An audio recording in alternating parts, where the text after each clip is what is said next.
Good afternoon, everyone, and welcome to our special edition of Money Mondays with the City of Stillwater. I'm Megan Kasak, and I'm the Communications Coordinator with the City, and today we're sitting down with Transportation and Stormwater Services Director, Monty Karns. Thank you, Monty. Good to be here. Thank you. Good, thank you. And you know, we had actually had this scheduled to speak with you today on Monday in advance, and it just so happened it was kind of fortuitous timing. So let's just start off and want to talk about last week's event. So I'm not sure fortuitous and a flash flood go together, but but I understand the sentiment. So we did have a pretty good rain on Thursday. They reported in many places that it was about 3 inches in an hour, and it's pretty close. The data that we look at. There's some NOAA sites west of town that we have access to their data, and it showed we had about 3.2 inches of rain. Interesting about that storm was it was a 10, 25-year event somewhere in that, but embedded in that there was a period of time when it was raining at the rate of 8 inches per hour, which is over a 100-year event for about a 15-minute period in there. So pretty significant, typical of flash floods where you have a lot of water in a short amount of time, a lot of street flooding, and then it goes down very, very quickly. Unfortunately, we have some areas in town where when we have those type of events, we do get some water in some structures, and for the owners of those properties, that's very damaging for them, and particularly when it's rental property, or other people, it's their homes. So no one likes that. So those are issues that we have to address, which kind of brings us up to what our topic was going to be, was stormwater master planning. And it's something that's on one of my goals is for us to update our stormwater master planning. There's really two things we look at in stormwater plans. One are the kind of short duration flash flood events like we had last week, and the other are kind of when we have the big storms that last a couple of days, and when Stillwater Creek gets out of its banks, the lakes above town, McMurtry or Lake Carl Blackwell, are full and overflowing their spillways, and the type of flooding we get from those. So those are two very different types of phenomena, and we have to plan differently for how we handle those situations. So one of the big concerns for the latter is that so much of Stillwater, the Stillwater Creek Basin, of which Stillwater is a part of, we're about 33 square miles.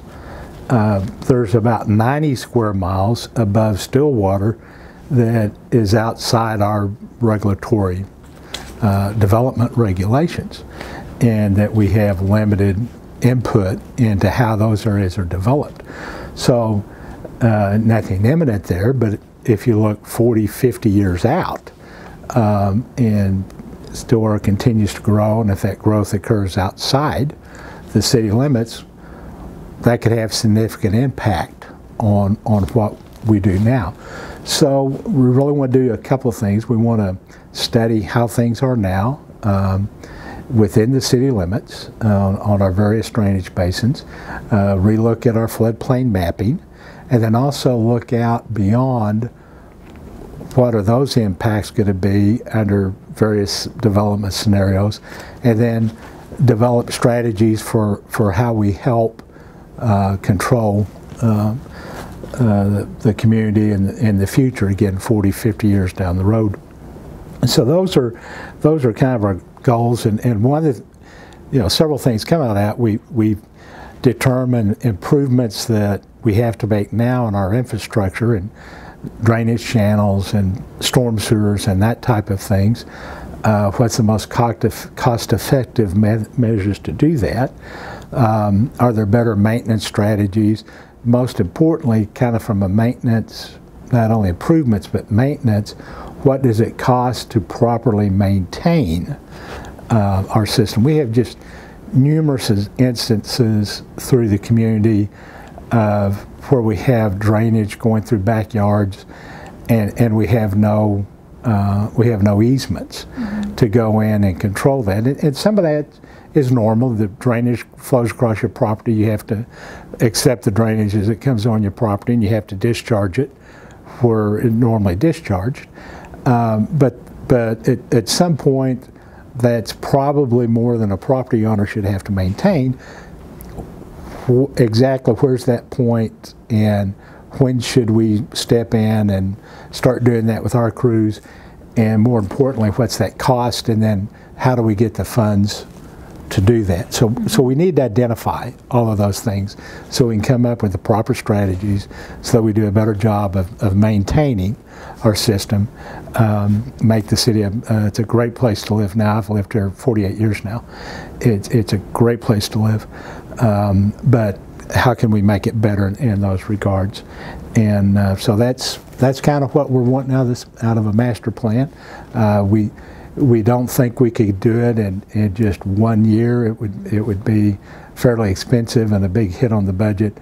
We anticipate doing it over multiple years and sit and look and do a piece of it at a time and a chunk at a time and put it together, and then have a document to move forward with.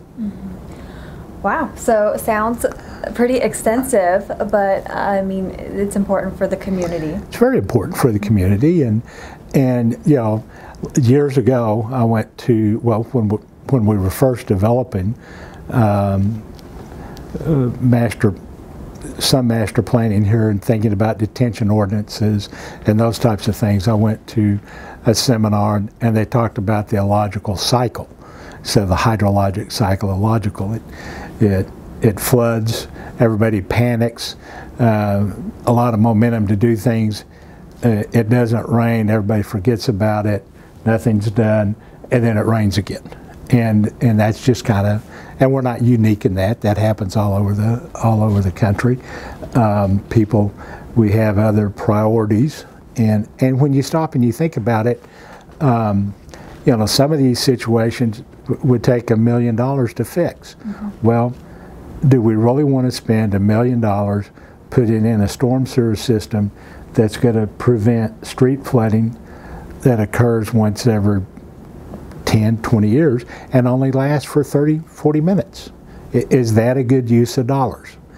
Now, certainly we don't want water to get into structures, but how much as a community are we willing to say, okay, we'll be inconvenienced for, you know, 30, 40 minutes every now and then, you know, and then how much is, now this is serious, we really need to get onto this and get it taken care of.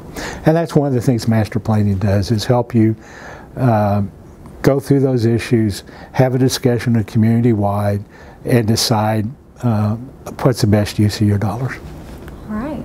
And you know, if you do have a question for Monty, please feel free to post it in the comments below, or you can email us at news@stillwater.org, and we can get it to Monty, and we can help answer your questions.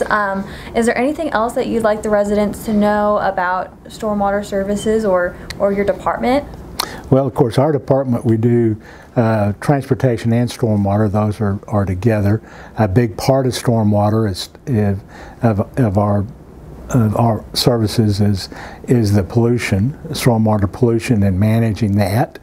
And Zach does a wonderful job of handling that program. And so there's a component of that with the master plan as well, is how do we maintain stormwater quality as it goes on downstream, and protect other people as well. So, you know, there's a component of that. Of course, we look after the design and construction of the street system and storm sewer systems, and then work closely with the operations people and how we maintain those, and give them technical assistance sometimes when they come across things where they need a little engineering. And we've got one of those that we're working on today after the storm is identified. So we got people out working to see best way to improve those so that we can stretch their dollars. And it's just not a matter of stretching them, it's making sure that when we do a repair, it fixes the repair. And of course, that's one of the things we do with the half-cent sales tax on pavement management, is we determine the proper repair at the proper time to get the maximum life out of the pavement for the minimal cost. And so those are things that we do. Thank you, Monty. And you can learn more about Monty's department at our website at stillwater.org. We have a page dedicated to transportation and stormwater services. Again, we'd be happy to answer your questions, so please feel free. But thank you for joining us today, Monty. And thank you all, and have a great rest of your week.